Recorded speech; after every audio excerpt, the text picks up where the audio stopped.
Oh, pays Akali. I can't wait. I think it might just be Pantheon. I'm not even. Oh man, I'm not afraid. Like, you have Talia Pantheon and the double global with that too. Take the power and the synergy in the bottom lane, you move it around the map. Okay, so it is going to be the Talia bottom lane, and the Akali picked up here for Faker. Are they going to do it? I think it's good. I think it's right. Also, by the way, if Pantheon is locked, it still could be jungle. True. Oh no! And do you know what? Pace has actually been playing a lot of Jace in the bottom lane as well. I do want to point that out. He has. Wait a minute. Hang on. That's a Xin Zhao. I don't know where I am. It's Talia top lane for Doran, obviously. You know Doran plays a lot of top Akali. He does play a lot of top Akali. You are right. Okay, all right, HLE, show us where your stuff's going. Counterpick the 6 supports and 6 top laners and 5 mid laners and all of the other things that T1 have represented right now, as instead, just going to be Gumayusi's Jhin. Bro, what is going on? So Swain top, Syndra mid. Okay, so this draft kind of, I kind of like it here for Hanwha Life Esports. You know, you have a large front line to set up the Jhin. It's very difficult to access the Jhin. Even though T1 do have that Akali pick, it's going to be really tough to actually kill Gumayusi if the setup is good here for Hanwha Life. And your take, Tyler, who won this draft? Man, this is a disaster. What is going on? Maybe they got word that they needed to do that for Tyler, and that would have been absolutely lovely of them. But here we are, onto the rip for game number 2. Hanwha Life Esports taking on T1 and LCK versus LCK grudge match here to see who can stay alive at EWC and whose key is going to be crushed alongside their hopes at the tournament. Keria on the Poppy support in this particular game. We really didn't go into it too much as the Xin Zhao was locked in last. That does mean that the Poppy will not be in the jungle this time, and instead it will be the Xin Zhao versus Lee Sin battle in the jungle there.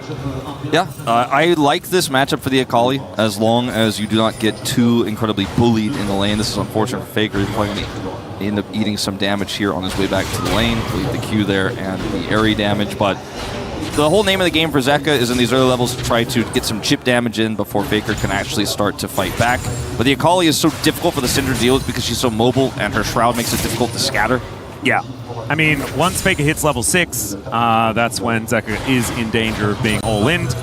But at this stage, can you dodge the balls that are just appearing underneath you over and over again? That is going to be the question. Zeus, man, he has looked so good on this Swain. It really does feel like HLE, if they lose a game, they're like, all right, okay, Zeus, what do you got for us? Is it Swain or is it Mundo? Which one is just going to be immune to losing so that we're going to guarantee staying alive in this tournament? Yeah, that is a pretty interesting way to look at it, but I think kind of accurate. Yeah. The Swain in this game is interesting because obviously he's so durable. It's very difficult for the Jace to find kill pressure. And the Swain is got decent sustain, and if it never moves, you know, you actually start really getting a lot of control, as we just saw there. So I'm excited to see if Zeus can continue to pull this off. The T1 composition is not easy to pilot because it doesn't have a direct theme. Zeka is really putting the hurt on Faker as well. Another scatter will hit. Yeah, this is what the Syndra is supposed to do. Absolutely bully at this stage of the game. A little bit more of a different vibe to what we've been seeing for a lot of the Syndra picks so far this tournament, as Doran taking so much damage into Zeus here towards his top side. But this is more about Faker being like, I can stay alive and take some of this farm and then be better later on. And we're seeing exactly why the Syndra has been banned and picked so often, and that is because that is so hard to do when you are just eating Q after Q after Q here in this lane. See, Faker's trying to use his backflips to dodge some of these combos from Zeka and also then apply that to the CS, but finds himself down a wave over the Syndra, which is expected. He's been so great on Akali this year, by the way. I think it's one of his best picks, kind of sleeper, that people haven't necessarily realized. He doesn't play it that often, but when he does, he pops off. Everyone remembers that 2023 Worlds as he's going in here. Yeah, looking for an angle, but Kanavi's going to make his way over. The Q going to get flashed. Faker, gets flashed on by Kanavi! First blood goes over to Zeka, and HLE once again, a great start here, but we'll see whether they can keep it up as this game goes. Faker a little greedy there, was just not aware of where Kanavi was. Oner going to try to make something happen here with Keria, though. Yeah, actually flashing forward, the heroic charge, wanting to find Elise in, and he'll get there. Oner is able to return the favor pretty immediately as Faker turns back up. Had they lived a little bit longer, the kill might have gone over to Faker, which could have been even worse. So just straight up getting the return kill with the Poppy. And as Lee said, you often feel like you can kind of be wherever you want. So we'll go back to this play here initially. Faker gets chunked down, but goes back in. And that's the problem because Kanavi's here, gets the flash on the Sonic Wave, but there's just too much damage there. Kanavi flashes, hits him with the E. But then Kanavi's playing around with Oner here, thinking, okay, I'm very mobile on this Lee Sin. Even if somebody comes over, that Faker teleports here, I'm Lee Sin. But Keria says no, because he's Poppy, shoves him into the wall. Yeah, and the scatter missed from Zeka there as well. Like, if he had that for the Poppy turning up, then it could have been a very different story, but not going to have that available and didn't even have that information there, I guess, as Keria does come out of the fog of war and really ruin their day. So nicely done from T1 to answer back. Vision of Empire here towards the top side. There is some Sith hands for Zeus. As Doran not having the greatest of times, but he's keeping up in farm quite nicely on this Jace. He certainly is. As long as he does not die. Zeus hasn't gone back yet, by the way, ladies and gentlemen. He's still sitting on the Doran's ring. And Doran, I mean, he provided it with his ring and is now going to have to go back again, perhaps. It starts to feel like Zeus took it from him at this point. Yeah, I think it might have not. It wasn't a purchase. Let's just say that. Yeah, might have found it in the treasure chest after a defeat.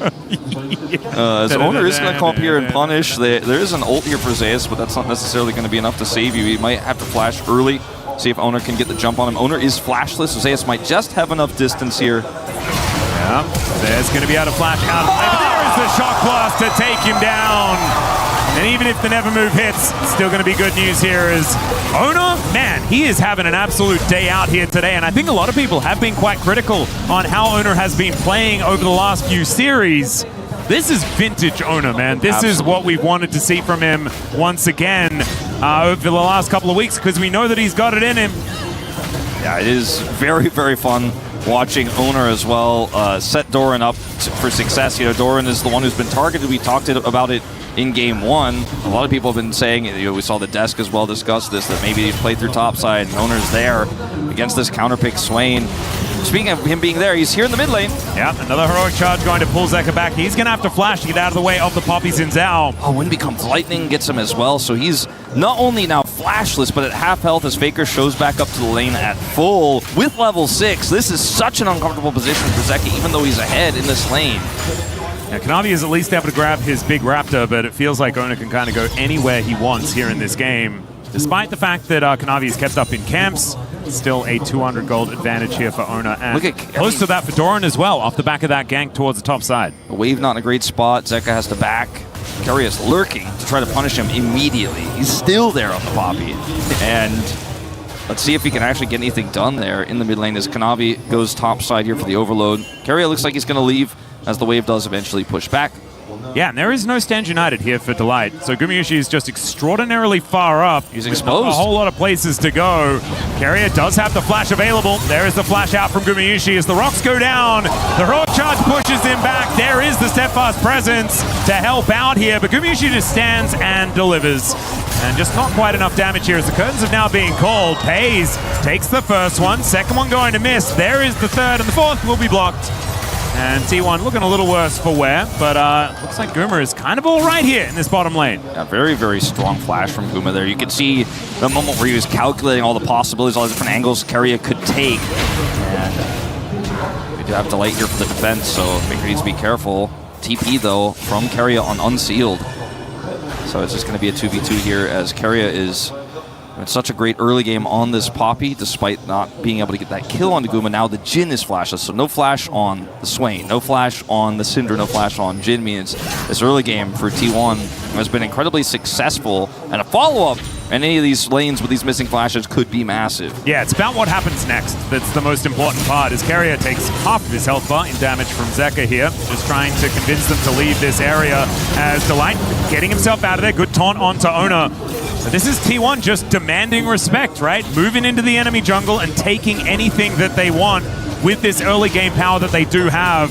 The Shen moves over here, but you can see Kanavi, he is out already. Moving towards this top side, and seeing whether he can at least return the favor, maybe with a steal away of a blue buff of his own. The problem is, T1 is ready to defend. This is kind of a greatest hits of the ones who didn't go to Honor Life Esports for T1, by the way. Oner on Zin, Faker on Akali, Keria on Poppy.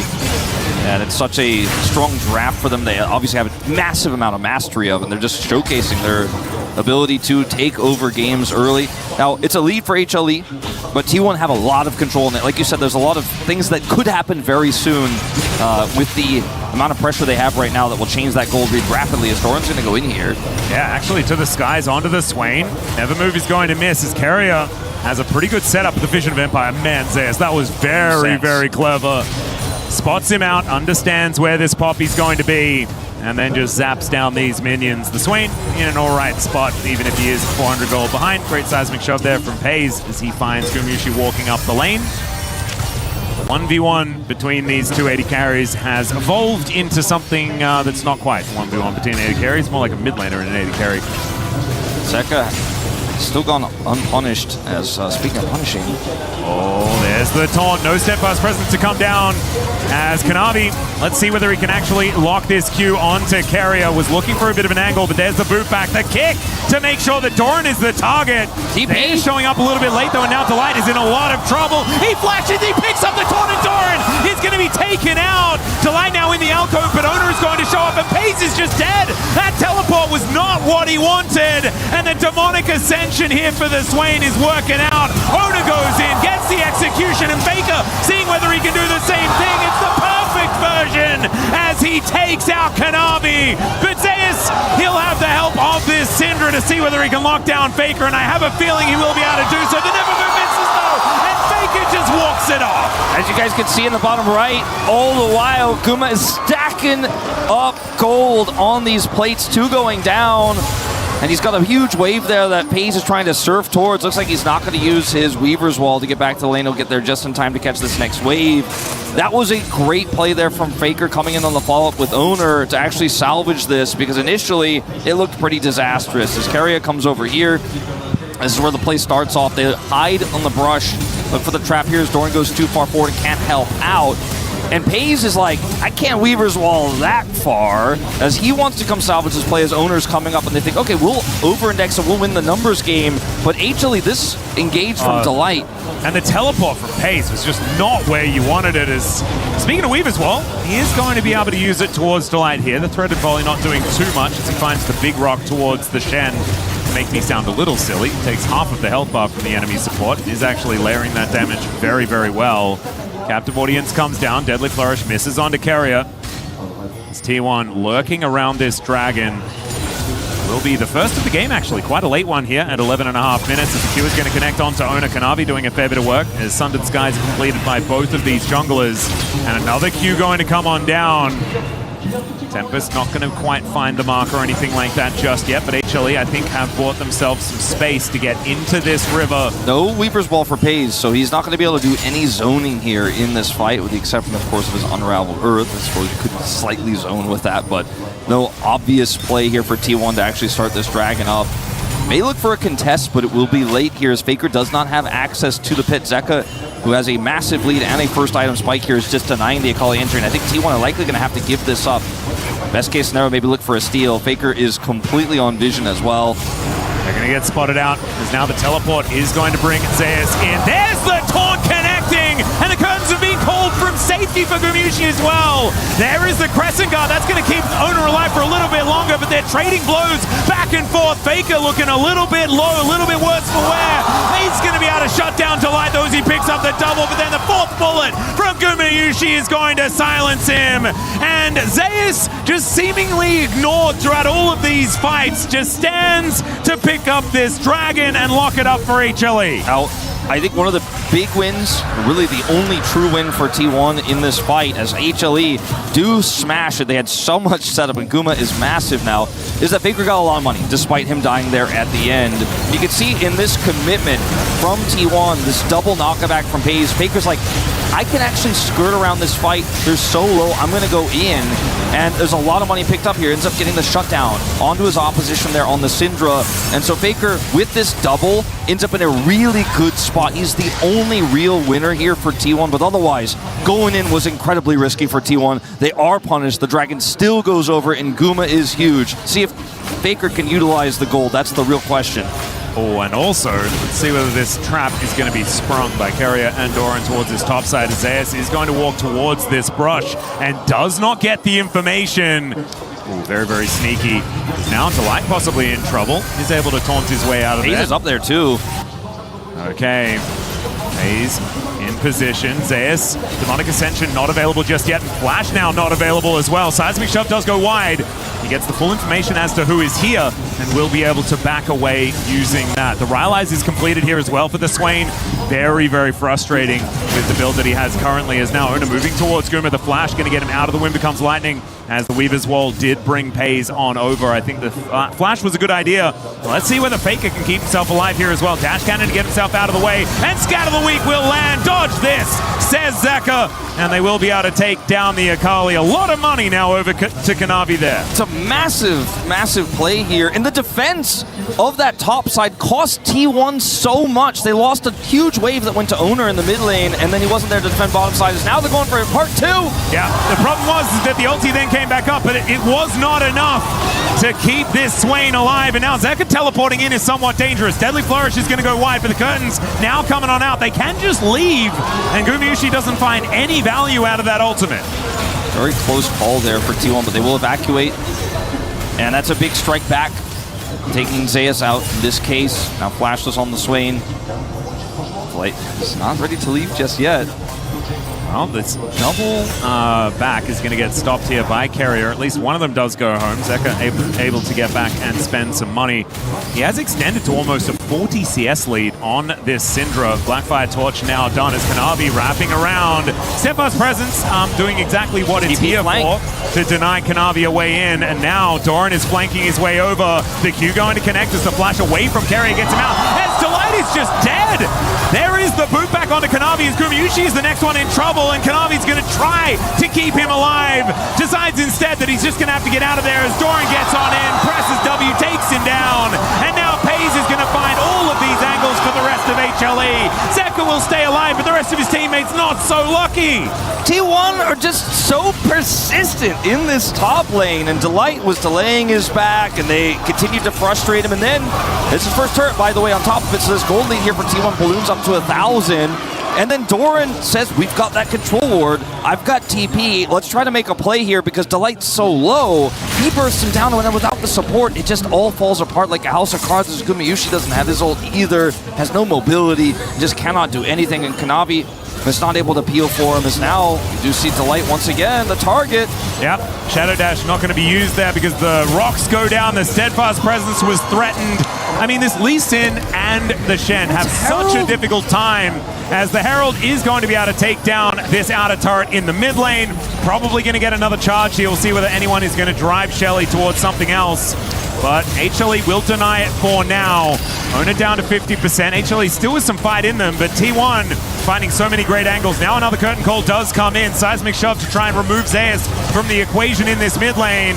And Kanavi going to be able to kick Oner away, but he keeps himself alive. Doran, not so much, as a shutdown goes to his opposite number, as Zeus is going to be able to close that massive gold gap just a little, and they'll take a turret. This is a really big win here for HLE. Faker is going to be able to get some side lane gold here throughout this moment, as he is down here by himself alone with this turret. But that was a very, very close call. The Herald goes through, and T1 stay around a little long here, trying to set up for a second charge. The scatter comes through onto Oner. He doesn't crescent guard here critically, as he wants to be able to defend the turret, because he's looking steps into the future. And then this ultimate here from Guma misses the second time. Kanavi's like, all right, we're going in on this. Crescent Guard comes through, but Kanavi is the one who hits him, so he can actually apply that damage. And then, unfortunately for Doran, he's the one who's the casualty. They get the turret in exchange. So a turret for a turret here, and like you said, they cut the gold lead for T1 in half. Well, Zeus going to move on over. Vision of Empire is not going to be able to steal away a blue buff. And the Cloud Drake looking to be taken here. So far, this series, we have only had Earth, Wind, and Fire Dragons. Last time it was in order. This time, we've got the Mountain and the Cloud. Will it be? It is another one. It's another Infernal Soul. It's only Earth, Wind, and Fire here. Yeah, it's a bit early for September, but... No, we are going to groove tonight, Wolf. Absolutely. And Doran going to be able to take down this outer turret as well. Let's see what HLE can get done. They're pushing up super far forward in the mid lane. Kanavi, that's their base. Buddy. That's a Talia also. Yeah. They are trying to get this inner, and they have a big wave here, but I think this is going to be the end of the pressure. Zeka says otherwise. Keria, look for the punish. Yeah, going to be able to get that heroic charge back. Zeka just a little too far up. And now Doran is going to pay some attention here as well. The taunt, fantastic here from Delight. As they look to get on top of Pace, they get rid of him. The flashes get them out of there as the Keeper's verdict just kind of helps to get them to safety. Delight going to taxi over away from this skirmish as they still want to force this red buff. Still a risky call. Oner very healthy. Yeah, these health bars are actually looking a little better here for T1 as it is going to be that red buff secure over to T1 as well. Zeus now moves in, gives them that man advantage as Faker able to backflip his way over this wall. And that control ward will be taken down. Teetering on a knife's edge, I feel like, in that last fight. I mean, HLE wanted so badly to push that inner and apply the pressure where they had control in the jungle. And if a few things go a little bit more wrong in this fight here, Zeka gets completely punished, by the way, by Keria over the wall here. And this is another shutdown onto the Syndra. Oh, it was a three-man never move. What the heck? The taunt from Delight on follow-up. If they don't get that combo, they get completely routed. The game might actually end right there. So heroics from both the top laner and support as we have yet. Go. And here we are. Wolf, where am I? We've 20 minutes in. 20 minutes on the clock. We should be near the Baron because that has just spawned. But instead, T1 just going to be pushing out this bottom wave. It was after a reset when this pause happened for that last little skirmish. So we do jump out of the pause into a bit of a setup where just farming and fighting for vision, but no team fight. It's not a pause in the middle of a team fight. That's the most chaotic and worst situation we do not have. And if you look at the gold, it's 100 approximately for T1 in the lead. Two-kill advantage. It is such a close game. Well, I just remembered. I remember my favorite pause. It was the Umpty pause. I don't want to talk about that pause. It was my favorite. It was very, very cute. He just made a little bit of a whoopsie. He's playing Zen. Oner actually understands the ability. Why didn't he get knocked up? Well, Umpty, that's because your 3-talent strike wasn't at the 3rd talent of the strike just yet. Oh, there were actually, now they're all flooding in. There are some really great ones. We're not getting into static We don't shift. need to get into it. Maybe you can get into it in the Reddit thread or something like that. No forbidden item discussion. Yeah, the static shift did come to my head. That was the next one. Both of them. There were actually a couple. Yeah. It's all right. HLE now looking to defend. We're still in pause mode. We need to get back into game mode. We got to go again. It'll take one team fight, I think, to get Atlas out of it. But Faker here is just going to get pushed away. And you do have, right now, a group around the Baron here, but there's actually a ward in the pit. T1 are getting all the vision around the pit itself, but not actually able to find that ward within it. Oner may be able to if he has a sweeper right now. And he does. So, Wolf, who has the scaling advantage? Well, that's the question that I was going to start leaning into as, you know, we get 25 minutes later, but we can talk about it now. It's tough to describe, really. I lean towards the side of HLE because they have a Jhin that's online here. They have a lot of setup for this Swain that actually becomes so difficult to kill for T1's comp. And if T1 don't hit combos, they just don't have consistent damage output. I think it gets harder and harder for T1 to kill Zeus as this game goes on. Sure, he's 1,000 gold behind right now, but the later game parts of trying to burst him down are going to be so difficult. You know, he's got plated steel caps, he's got Rylai's, and he's just going to continue to burn everybody. That's consistent damage in itself, and there's so much pick potential here for HLE, not to mention Never Move, which can set up taunts. So I like the late game for HLE. I do too. I actually think that this is going to be something that T1 do need to navigate. in saying that, there is also the Keria X factor, right? And Poppy always adds just an element of weird to later on in the game. Yeah, not scaling damage, but scaling. I knocked 2 people away, now it's a 5v3. Yeah, now those 3 are dead, and we will probably kill the other ones when they come back. So it's one of those things where, like, I think Lee Sin can also kind of warp a game in that way, where if you do get that one kick, you can really start a snowball in that direction as well. So just have to see who can clutch it out as we get further on into this one. But the Leandri's being completed for the Swain is a huge power spike here for HLE. And the Drake has now spawned. Will be the 3rd of the game and the second for any team that picks it up. Started already here by T1 as HLE move towards the river. Zeus. Haze Wall. Vision of Empire does come down. There is that Weaver's Wall you were talking about, the Demonic Ascension. Oh, they just evacuate the Swain. And Kanavi not going to be stealing this one away. The teleport is so aggressive, though, from Faker. Scatter the Weak does come on down, and Faker still looking for more of an angle. The Unleashed Power is not going to quite kill him, and HLE will just be ushered away from the river. It was a brilliant setup from T1. They had the flank there for Pays to deny the follow-up there for HLE, and then the TP deep from Faker seemed risky initially, but allowed the poke to come through from Doran. Doran does not know where the enemies are.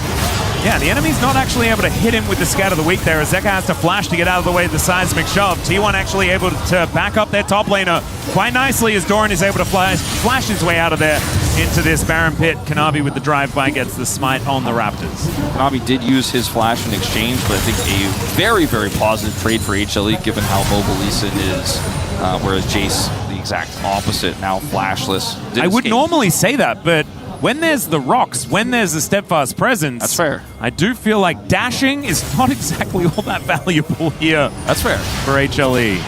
Still, I mean, the flash from Jace being down is a huge deal. Do see the group up here again to deny Baron Vision. I think the turn for T1 is insane, as we saw just there on the Dragon. Sure, it's not a turn to kill that we saw there, but a turn with, you can't get near me and I'm knocking your players away. That is so difficult to deal with for HLE if T1 have the setup, if they're the ones with Prio. A term that we don't necessarily use as much as we used to, but being first on objective, having that control, turning becomes so much easier. And I tell you what, I have been pretty impressed by Zeka on this Syndra so far.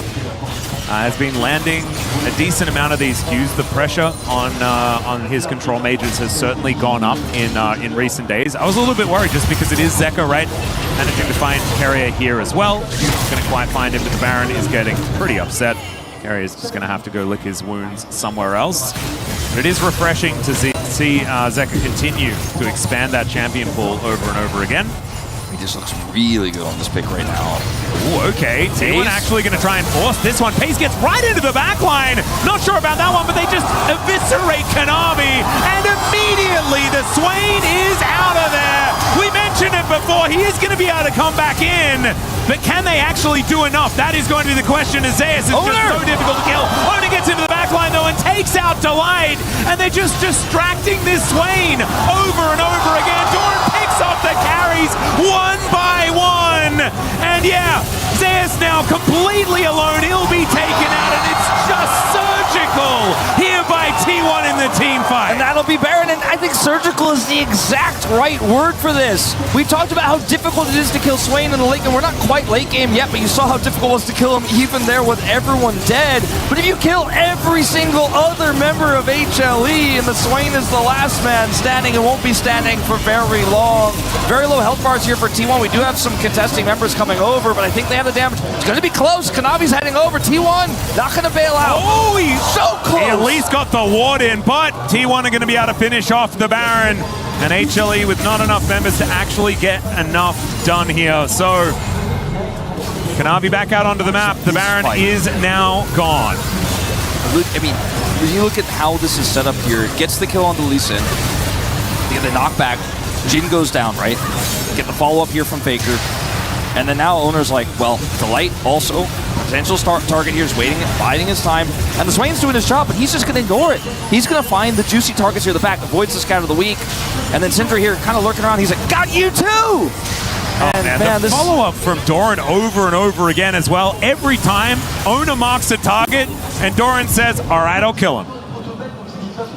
And you can see, I mean, Tom and Easy were still a little bit stressed. We're going to have a look at this fight as well. The fling back onto Zeus. He is going to get taken out. There's a lot of damage done, though, as Doran was traded as well. Scatter the Weak avoided by Pays. Gumayusi is there with a fair bit of damage, has a full health bar as well. HLE still needing to be respected as T1, I mean, that was best case scenario in the last fight. They'll have to do that again if they do want to make sure that they win. But now here with the Baron. You know, this draft just, and how this game is quickly shifted to a 5,000 gold here for T1 just kind of harkens back to what Tyler once said in the draft, you know? It's going to be hard, but they'll get it done. They are getting it done right now. Delight, I don't know if you want to stay here. He's going to bait Faker a little bit. Yeah, Deadly Flourish does come down. Gumayusi going to get dashed on by Faker. It's such a difficult draft to pilot, but they've just done it now 3 major fights in a row. Just impressive feats, ignoring the Swain, and 1,000 gold still Gumas, right? He's had that basically all game. Watch this here. It's a big group up from T1. The knockup, Zeus is burst down. They have so much damage because they got so much gold from that last fight. Not to mention the Baron buff on top of everything else. They will get this Infernal Soul Point. 3 dragons to 1 here. Oh, 5 minutes time. HLE are going to have to hope that scaling is going to come in big. But they do not have any map control to fight for that prio I was talking about. And Gumayusi might have a lead. Pays is still absolutely gigantic in this game. He's got a Magi Soul Stealer. Exactly. 10 stacks. Probably has, you know, as far as equivalence stats are concerned, pretty good in comparison to Gumayusi right now with those 10 stacks that he has put together on the Forbidden Book. I mean, also with the Oblivion Orb, this Swain going to be less dangerous. Yeah, that's a really big buy. I'm glad you pointed that out because that really impacts things, especially when the shove comes through for Pays and he's the one setting it up and applying that immediately in these team fights. And I'll say the thing that we say often, Guma's ahead, but he's Jhin, and that means he needs setup. That means he needs control. That means he needs a front line. And that gold isn't necessarily otherwise going to be utilized here as Doran is going to run away. A little bit of vision here in this tri-brush, but otherwise somewhat dark on the map. Does not want to push his luck too far. So it looks like we have an update here on the other series. Yeah, so Genji able to win their series. The previous winners still alive here at EWC for 2026. But see who is going to be joining them from Keria, whether it is going to be T1 or HLE. Is T1 right now in a great position, but there's the kickback from Kanavi. Perfect execution does come on out, and Kanavi straight back in there, gets the shutdown on to the Akali, and Delight comes on over to try and make this one more difficult as well. Oner is going to be able to take down Kanavi, though Delight not going to be able to fight him. Gumayusi comes on over. The Deadly Flourish is good, but Oner is better, managing to take down the Shen. Curtains now getting cold. Pays so much damage, but he dances out of the way. Oner gets on in there, and there's the shutdown for Gumayusi. Vision of Empire comes in. Pays the Deadly Flourish does not get the stun, but he is still limping away. Doran's in the meantime, yeah, Doran is just going to be taking down the enemy base. But HLE going to do their very best to just ignore that. The reason why this is so important, even though it's a massive win fight-wise here for HLE, especially considering how far behind they are in gold, is it now means the push will be on the top lane, the opposite side of the map to where that Infernal Soul for T1 will be spawning. So it's a great map movement. Let's see if he gets punished here, however. Yeah, Gumayusi's moving up. Doran just clearing out the Krugs. He is the Krug Lord after all. He gets away with it because he is. Absolutely. This game is a special place. This game is still so playable for HLE, as we saw in that last scrap. They can index into finding one target. Someone who's overextended can really be so difficult for T1 if they get separated instead of being a fist into 5 fingers. And that's exactly what happened in that last fight. But one of those, maybe perhaps the index was pushing into that inhibitor. So now, again, HLE going to have to fight for prio and also manage that wave. So teleport cooldown is really important. Zeka right now is the one who holds it, so he might be the one who's relegated to go up there and defend the push. Yep, and a minute and a half on that dragon that you were talking about, the all-important Infernal Soul for T1. 36 seconds on the Baron as well, as Oner picks up that Sundered Sky. Had grabbed that one a little bit earlier on, though, but now has 4 items, ladies and gentlemen. More Malmortius, the Black Cleaver, and the GA. 3K up. He's never afraid to go in. And I mean, he's the main character of this game. Yeah, tell me the last time Oner looked this dominant, man. Like, I feel like this was, like, definitely a vintage performance from Oner, who's just come alive in this series specifically. This has been one of his picks that we associate with him more recently, and he is just once again popping off on it. Now, Zeka is in position to defend that wave, does have TP as we're looking for the angle here into the backline. He gets on in there, the Crescent Guard, just to split up the fight. There's the Demonic Ascension, and out goes the Swain. He's going to try and get back here, though, and it wasn't the full commit here for T1. Weaver's Wallace Pays is going to try and find an angle. They do push the Shen away, but HLE playing this one defensively for now. We move over towards Faker, who looks for the angle. 5-point strike and a connect onto the Shen. Ninja versus Ninja, but no one is going to draw blood this time. 30 seconds until the Dragon spawns. T1 aren't able to get the picks they wanted, so there's still some fight here for HLE. They can respawn and set up for this Dragon. The top side push out was enough to buy them a little bit of space there. And T1 do not have this Dragon for free. Pay's going to back and TP back in here as well. See what he can pick up, actually, in his inventory right now. Yep. Keeper's Verdict going to be the biggest cooldown to keep your eye on around this Dragon. But HLE, I guess maybe they're going to give up the soul and actually just look for a Baron instead, as Keria has to flash. Get out of the way of that Deadly Flourish. HLE are able to kind of grab you from very far away. T1 need to stall because right now Oner is on that Dragon. Well, he was. He's actually backed away. They're going to rush over and look for a direct contest. This could be the end of the game if HLE get routed. Yeah, top side push is huge. In.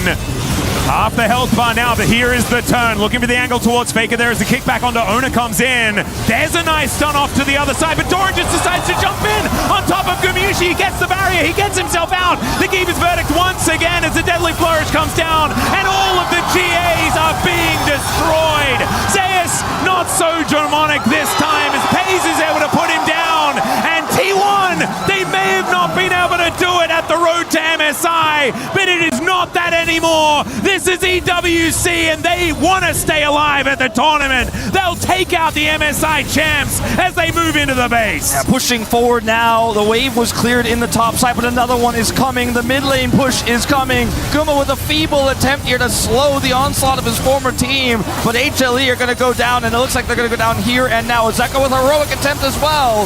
Yeah, Pays taking a fair bit of damage here, but Gumayusi just gets piled in on. There is Delight falling down, and Zeka, the last man standing, tries to get the scat of the week, but there are no weaknesses here on T1 today. There goes the Nexus, and they'll be moving on to the semifinals.